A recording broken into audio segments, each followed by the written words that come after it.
All right, let's be honest. Building AI automations is one thing, but getting paid what they're actually worth is a whole different ballgame. My name is Chris from Torah Tech AI, and after 2 years in the automation business, I can tell you that the biggest mistake we see and used to make ourselves is undervaluing your work. But if you're ready to move past the grind and charge what your automations are truly worth, then it's time to take the leap from hourly pay to value-based pricing.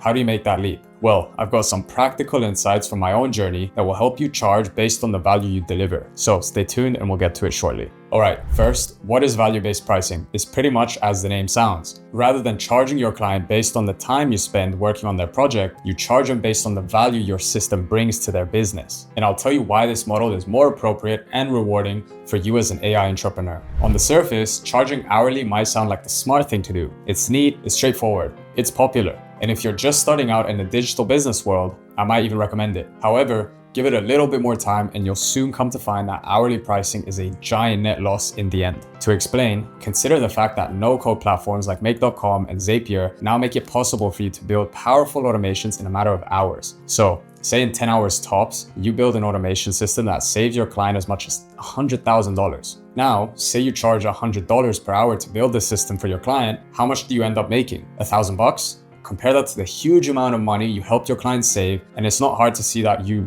pretty much robbed yourself with the hourly pricing model. Rather than getting rewarded for being fast and effective, you get punished. This is why you want to tie your fee to the result you bring, not the effort it took. It's the best way to get appropriately rewarded, not just for your product, but for all the knowledge and experience it took you to get to that point in your business where you could build such a solution in a snap. Now, you may probably ask, what about fixed project pricing? Well, that's definitely better than hourly pricing. However, you could still undersell yourself, which is a net loss to you. Or you could overcharge clients, which would scare them away. Value-based pricing, on the other hand, is directly connected to the monetary impact you're creating for your client, so it's less arbitrary and more effective. And when you think about it, the AI automation business is particularly suited to the value-based pricing model.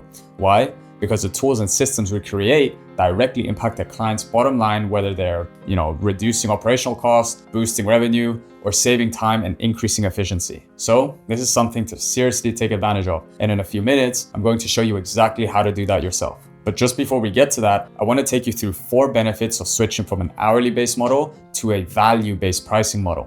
The first one is obvious. You make much more money. Take a scenario where I shared earlier, for example. Say you save a company $100,000 a year with your automation and you charge even 10% of that if you're really trying to be generous. That's $10,000, way more than charging $100 per hour. Or your system might help a client make an extra $10,000 per month and you could charge a percentage of that too. That's recurring income for you, and it goes a long way. Secondly, a value-based pricing model pushes you to improve your skill. Since your fee is tied to results rather than time, you'll push yourself to constantly improve so you can do more in less time and even make more money. 3, it actually makes your client more open to your fees. When you charge your client based on what your product will do for their business, rather than how much time it will take you to build it, they'll be way more open to investing. And that's because you've helped them see clearly how they'd be making a return on their investment. Plus, this way, expectations are clearly stated from the start and you can avoid endless back and forth about hours and project changes in the future. 4, value-based pricing makes your client relationship much stronger. If you're confident enough to tie your payments to your results, then your client is more likely to trust you, and it's easy to see why. You're guaranteeing them results. All right, now you know the benefits of value-based pricing, but how do you implement this into your business? Here's a simple 5-step roadmap that will help you charge what your automation is truly worth. Step 1, pin down what your client really wants. Before you ever talk about money, the first thing you want to do is understand your client's goals. What problem is your client facing? What are they hoping to achieve? When you find out what this is, then find out how your automation can help them.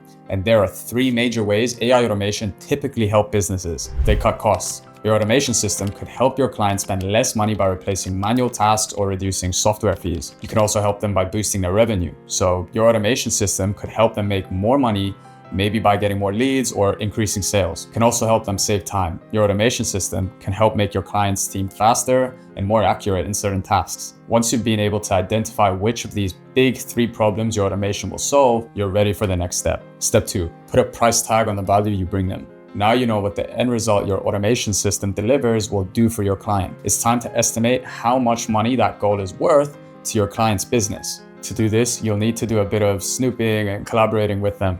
But don't worry, you just need to ask a few simple questions depending on the end goal. So for cost savings, you could ask your client, how much is this manual task costing you right now? What is the salary of the person doing this job? Are you paying for any software that we can replace? For revenue boosting, you could ask questions like, how much is a new customer or a good lead worth to your business? How many more sales could we realistically generate with this automation? Time saving might be a bit tricky because it's not directly related to cash, but you can still do a rough estimate if you ask the right questions. For example, you could ask them, how many hours a week will this save your team? What's the average hourly pay for the employees involved? For example, if your automation saves 10 employees 5 hours a week and they each earn $50 an hour, that's $2,500 that your client saves every single week. Just, that's an estimate. Now you have a basis for fixing your fee. And in the next step, I'm going to show you how to calculate that. Step 3, decide on your fee. Okay, so you've spoken to your client and now you know precisely how much you'd be saving them or making them thanks to your automation system. But how do you decide what percentage of that amount is fair as your payment? You definitely can't charge 100% of the savings. So how do you charge? Thankfully, there are 7 great pricing models that you can consider. Number 1, cost saving percentage. If you build a system that saves your client money, you could charge a one-time fee based on a percentage of those savings. So say you save a company $50,000 a year by automating a costly process. You could charge them 25% of their annual savings, which comes down to $12,500 as a one-time fee. This model is amazing because the client gets to see their return on investment instantly. It's a pretty transparent pricing model, which makes them trust you more. And for you, if you work fast, then your profit potentially really takes off. Keep in mind though, that this model of payment is one-off. So you won't be able to charge for subsequent years, even though your automation system might help your clients save money from years to come down the line from now. All right, moving on to the second pricing model. This one is called the revenue uplift percentage. With this model, you build a system that directly helps your client make more money, and then you take a cut of that new revenue. You can make yours a one-time payment, a monthly cut, or even both at the same time. Here's how it works. Imagine you help your client build a cold email system that consistently brings in an extra $10,000 in sales each month. You could charge them 30% of that projected boost up front, and then 20% of ongoing revenue that your system generates. So that's $3,000 up front and an extra recurring income of $2,000 monthly. This model really stands out because of its potential for recurring income. Plus, since clients will literally be seeing their bank account grow, it's usually a much easier sell. Number 3, per outcome model. Like the others we've looked at so far, this is another super simple pricing model. With the per outcome model, you're simply charging a fixed fee for every specific, measurable result your automation achieves. To show you how that works, let's use the same cold email system we talked about in the revenue uplift model. With a per outcome model, you could decide to charge $150 for every booked meeting. So if your system books 20 meetings per month, that's $3,000 coming into your account every single month, which isn't bad, right? This model is a very easy sell for clients since they're only paying when they see results. So it's zero risk for them. But then again, there's one major con to this, which is unpredictability. Business outcomes are not always predictable month to month, so your income might vary a lot. This takes us to our next model. Now, this one might sound a bit contradictory to the entire point of this video, but hear me out. I'm talking about the hourly retainer model. I've spent a good portion of this video trying to convince you not to use an hourly pricing model. So why am I suggesting an hourly retainer? Well, that's because the hourly retainer model is a classic. And if you're just starting out your automation business, it's a great model to begin with. Basically, with the hourly retainer model, you get your client to prepay for a specific block of your time. So for instance, a law firm might pay you $5,000 a month for 40 hours of your automation expertise. And then in return, you provide a report that outlines how your hours were spent. The hourly retainer model is great because your clients feel like they have dedicated support and you get reliable, recurring income. However, you don't want to use this model for too long since it still connects your value to our time. So plan to move your clients off this model as soon as possible. All right, so the next pricing model we're going to look at sounds a bit like this hourly retainer one, but it's also slightly different. Let's check it out. Deliverable retainer. So while the last model involved your client prepaying for your hours, in this case, your clients prepay a fixed fee for a defined set of deliverables, regardless of the number of hours it takes you to deliver. Say your client is a marketing agency, for example. You could charge a fee of $5,000 per month for weekly strategy calls, daily chat support, team training, unlimited maintenance on old projects, and one brand new custom automation system built for the business every month. The benefits of this package are quite similar to those of the hourly retainer, but you want to make sure that you and your client are crystal clear on what's included in the monthly package, or things could get messy pretty quickly. All right, so we'll now move on to the sixth model, which is called the performance-based retainer. With this model, you basically charge an ongoing percentage of the money saved or generated by your system. So If your automation is helping your clients save $50,000 annually, for example, you could charge 10% of the monthly savings. It's a great way to make passive-ish income, and since your client will be seeing ongoing value for their payments, it's much easier for them to commit. As usual though, there are a few drawbacks, like the no upfront payment. Plus, you need to make sure you get good tracking systems so you're sure you're getting paid fairly. And let's not forget the real possibility of your client, for example, trying to negotiate the percentage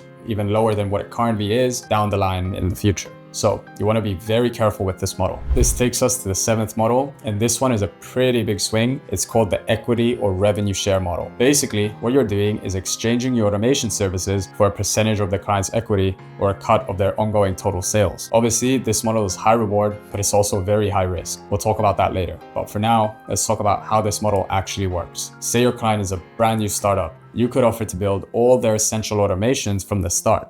And then in exchange, you get 5 to 10% of their company equity or maybe 1% of their gross monthly revenue. For startups that don't have a lot of cash up front, this model is a great fit. And you could even make a lot of money if the company turns out to be a huge success down the line. But as I said earlier, it's also a very big risk because the company could fail and you can lose a lot of money and time. Plus, there's a whole complex legal thing that might be a turnoff to you for getting involved in such a deal like this. You know, a lot of expenses with lawyers and legal teams and so on and so forth. Now, because of the risk and complexities involved in this kind of model, I suggest only using this model for high growth businesses with a super strong product that you truly believe in, or else things could get messy very, very fast. So really think things through before adopting this model. All right, so that was step 3, where we talked about how to decide on pricing. Now, in this next step, I'm going to show you exactly how to talk about pricing with your client in a way where it makes much more sense for them to actually strike a deal with you, you guys to shake hands at the end of it and make a lot of money together. Step 4, focus on the value, not the price. When talking about your fee to your client, it's very crucial not to focus on your fee. Instead, focus on the return your client will get from investing in your automation system. Show them the value it brings, not just the cost. To give an example, instead of saying, hey, my fee is X dollars, try this instead. This system is going to save you around $50,000 a year, and it only costs $12,500 to get started. So you're basically getting a 300% return in just the first year. Or instead, you could say something else like, this system is expected to generate an extra $10,000 in sales each month. And for a monthly fee of $2,000, you get to enjoy that consistent new revenue stream. If you're going for a monthly retainer package, you want to sell the entire solution. So you want to say something like, for $5,000 a month, you get weekly strategy calls, a monthly plan, daily chat support, team training, unlimited maintenance, and a new custom system every month. This way, you're not just selling hours, you're selling ongoing support and several other benefits you bring to the table. I want to emphasize here that the words you use while negotiating really matter. So once again, make sure you're selling results and benefits, not time, and make sure your words reflect that. Okay, so now you've made the pitch and you've ticked off all the boxes, but even with the most benefit-centered pitch, your client still is going to ask questions. No one wants to give away their money without making sure they're not getting ripped off first. So you want to anticipate possible objections so you can handle them and really seal this deal. And that's what I'm going to walk you through in the next step. Step 5, handle your client's concerns like a pro. One thing you want to keep in mind is that most people are used to hourly rates. So value-based pricing might seem confusing to your client, but it's not that difficult to win them over. Just explain to your clients gently that you're more focused on results than